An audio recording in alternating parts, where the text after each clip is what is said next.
Shalom les fils et filles de Dieu. Je suis vraiment débordé de joie de vous rencontrer encore ce soir. Que le Père des Lumières vous bénisse richement. Alors aujourd'hui nous continuons toujours sur notre petit sujet que j'ai intitulé les 7 vertus d'un fils de Dieu. Remarquez, il est dit dans 2 Pierre 1 à partir du verset 3 jusqu'au verset 7 à 8. Pierre dit: faites tous vos efforts pour ajouter à votre foi la vertu, à la vertu la connaissance, à la connaissance la tempérance, à la tempérance la patience, à la patience la piété, à la piété l'affection fraternelle, à l'affection fraternelle la charité. Et il continue en disant: si toutes ces choses sont en vous et ils sont avec abondance, elles ne vous laisseront point oisifs ni stériles pour la connaissance de notre Seigneur Jésus-Christ. C'est-à-dire quoi? Si toutes ces vertus que Pierre a citées est en toi avec abondance, cela ne te laissera point oisif ni stérile. C'est-à-dire, tu ne serais pas stérile spirituellement, tu ne serais pas stérile financièrement, tu ne serais pas stérile matériellement, tu ne serais pas stérile physiquement. C'est-à-dire, tu serais fort, tu serais mystique, tu serais inarrêtable, tu serais imbouffable, tu serais imbattable. Remarquez, à l'ouverture des sceaux, un fils de Dieu ou une fille de Dieu n'est pas un poule mouillé. Mais un fils de Dieu à l'ouverture des sceaux est un être surnaturel, parachuté dans le temps pour relever le défi de cette heure-ci. Alors, pour relever le défi de cette heure-ci, il est nécessaire d'avoir toutes les vertus dont Pierre a parlé dans 2 Pierre 1 à partir du verset 3 jusqu'au verset 8. Il dit quoi? À votre foi ajoutez la vertu jusqu'à la charité. Si toutes ces choses sont en vous, cela ne peut pas te laisser oisif ni stérile. C'est-à-dire tu serais surnaturel, tu serais mystique tellement que personne ne pourra te comprendre. C'est-à-dire tu serais un mystère. À chaque fois quand les gens te voient, tu serais toujours un mystère. Tu serais intouchable. Tu serais incontournable. Et tout ce que tu entreprendras ira de l'avant de gloire en gloire. Aujourd'hui, beaucoup pensent que si tu viens à Christ, si tu nais de nouveau, si tu viens au Seigneur Jésus-Christ, c'est-à-dire tout serait rose. Non. Tout évolue par process. Dieu ne donne jamais tout sur une roulette. Mais quand tu viens à Dieu, c'est la bienvenue aux épreuves. C'est pourquoi Pierre dit: faites tous vos efforts. Si Pierre a pu dire faites tous vos efforts, c'est-à-dire il y a des efforts à fournir. Et au cours de ces efforts, tu vas rencontrer des difficultés. Au cours de ces efforts, tu vas rencontrer des douleurs. Tu vas rencontrer des situations. Mais c'est à toi de faire tous tes efforts pour ajouter à chaque niveau, chaque vertu, jusqu'à arriver à la pleine maturité. Jusqu'à arriver à Christ qui est au sommet de la montagne. Et aujourd'hui, beaucoup s'arrêtent simplement à l'affection fraternelle. Beaucoup s'arrêtent simplement à l'âge de Laodicée. Or, Frère Branham dit, ce livre est ouvert après que les âges des églises et des dénominations sont terminés. Or, beaucoup croient encore que nous sommes toujours dans l'âge de Laodicée. Mais si la pierre de fête a pour fait la pyramide, c'est-à-dire nous ne sommes plus dans l'âge de Laodicée, nous ne sommes plus dans l'affection fraternelle, mais on a évolué plus que ça. Nous ne sommes plus dans les âges des églises, mais nous sommes évolués plus que ça. Et maintenant, nous sommes dans la pierre fêtière. Nous sommes dans l'amour agapao. Et c'est ce que nous allons aborder aujourd'hui. Parce que nous avons été, on est parti étape par étape. Nous avons gravi l'échelle de Jacob pour atteindre jusqu'à Christ au sommet de la montagne. Et nous avons vu la foi. Frère Branham dit: à votre foi authentique, ajoutez la vertu authentique. À la vertu authentique, ajoutez la connaissance authentique. À la connaissance authentique, ajoutez la tempérance authentique. À la tempérance authentique, ajoutez la patience authentique. À la patience authentique, ajoutez la piété authentique. À la piété authentique, ajoutez l'affection fraternelle authentique. Et à l'affection fraternelle, ajoutez la charité. Et là maintenant, nous quittons les âges des églises. Nous remarquez, les âges des églises, Frère Branham dit quoi? Cela typifiait le désert.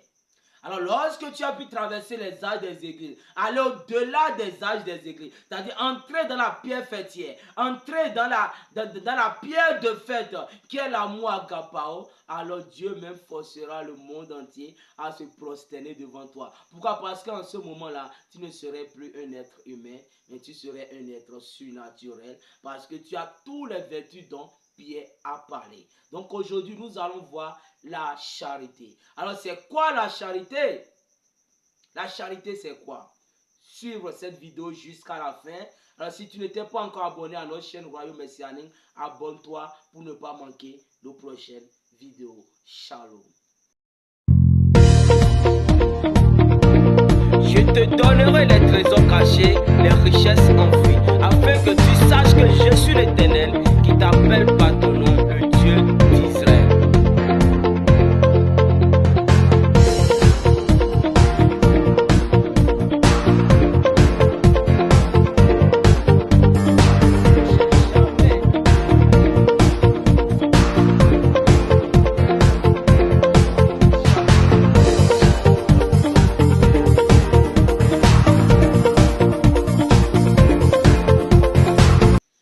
Qu'est-ce que c'est que la charité? La charité, c'est l'amour agapao. L'amour agapao, c'est l'amour que l'on ressent pour Dieu. C'est l'amour qui vient de l'intérieur de l'intérieur. C'est l'amour qui vient de l'âme pour Dieu. L'amour agapao, c'est un sentiment très profond qui vient de l'intérieur ici, c'est-à-dire de l'âme. Et Dieu est amour. Tu ne peux pas dire que tu as la foi et tu n'as pas l'amour. Parce que la foi et l'amour sont parents et cela marche ensemble. Donc si tu as l'amour, c'est-à-dire tu as Dieu en toi. Et si tu as Dieu en toi, c'est-à-dire toutes choses seront différentes. Et remarquez, ici, nous parlons de l'homme intérieur. Nous parlons de l'âme. Donc toutes ces vertus dont nous sommes en train de parler concernent l'âme, l'intérieur de l'intérieur. Cela ne concerne ni la chair ni l'esprit, mais cela concerne l'âme. Pourquoi? Parce que nous sommes en train de construire l'homme intérieur qui est notre âme. Donc dans notre âme, nous devons avoir l'amour agapao. Et l'amour agapao, c'est Dieu. Donc si tu as l'amour agapao en toi, c'est-à-dire tu as Dieu en toi. Pourquoi? Parce que Dieu est amour. Et remarquez, nous avons deux types d'amour. Nous avons deux différents types d'amour. Deux différents mots qui ont deux significations différentes. En grec, philéo veut dire l'amitié. Philéo veut dire l'amour, l'amitié. L'amour que vous avez pour votre femme. Pourquoi? Parce qu'il existe l'amour philéo et l'amour agapao. Et William Branham dit là où beaucoup ont tombé, là où beaucoup ont failli, c'est-à-dire beaucoup prétendent avoir l'amour agapao, or ils ont l'amour philéo.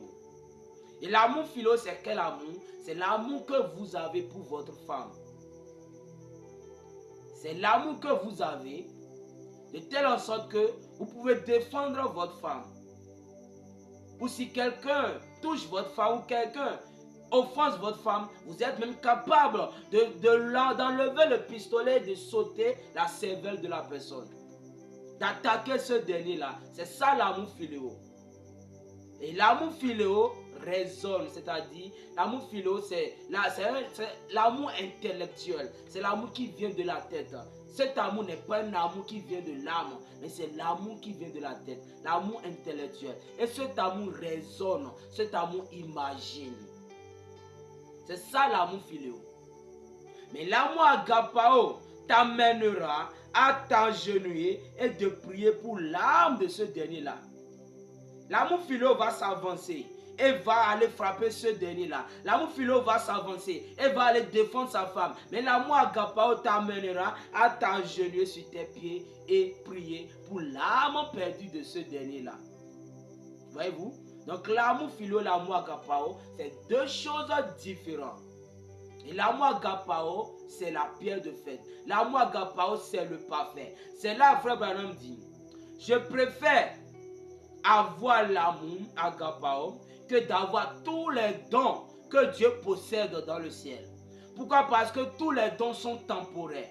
Que ce soit la prophétie, que ce soit le parler en langue, que ce soit la vision, tout cela passera. William Branham dit, tu peux avoir tous ces dons-là, la prophétie, les miracles, tout cela, tu peux avoir tous ces dons-là et puis manquer le ciel et puis aller à la perdition. Mais quand tu as l'amour agapao, c'est-à-dire tu as Dieu en toi. Donc l'amour agapao, c'est quoi? C'est Dieu. Et l'amour produit la foi. Tu ne peux pas dire que tu as la foi et tu n'as pas l'amour. Pourquoi? Parce que c'est l'amour qui t'amènera à servir Dieu.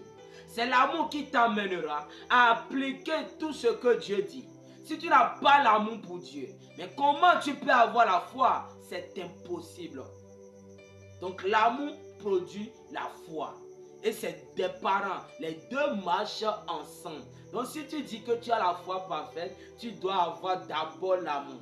Parce que c'est l'amour. Remarquez. On ne sait pas Dieu, on n'adore pas Dieu de peur d'aller en enfer. On n'adore pas Dieu pour mériter le ciel. On n'adore pas Dieu pour mériter les biens matériels et les biens de ce monde. Mais je sais Dieu par amour. Je sais Dieu parce que je l'aime. Voyez-vous? Et cet amour que j'ai pour lui, c'est ça qui suscitera la foi en lui. Et ça qui suscitera la confiance en lui et me dira que mon Dieu est immuable, il est inchangeable, il tient toujours sur sa promesse pour l'accomplir. Donc sans l'amour, tu ne peux pas avoir la foi. Et les deux marchent ensemble. Et Frère Branham dit, c'est ce dont l'épouse a besoin aujourd'hui. Quel amour? L'amour agapao et non l'amour philo. L'amour agapao ne raisonne pas la parole. L'amour agapao n'imagine pas. Mais l'amour agapao, c'est le parfait. Remarquez, il a dit quoi? Lorsque le parfait sera venu, le partiel disparaîtra. Le partiel, ce sont les œuvres élémentaires, que ce soit la prophétie, les dons, les miracles, les guérisons, les visions, les parler en langue. Tout ça, ce sont des choses élémentaires. Tout ça, ça concerne la chair et le sang. Tout ça, ça concerne l'esprit. Mais même le discernement aussi concerne l'esprit. Le discernement, ce n'est pas le domaine de l'âme. Mais le discernement aussi concerne l'esprit.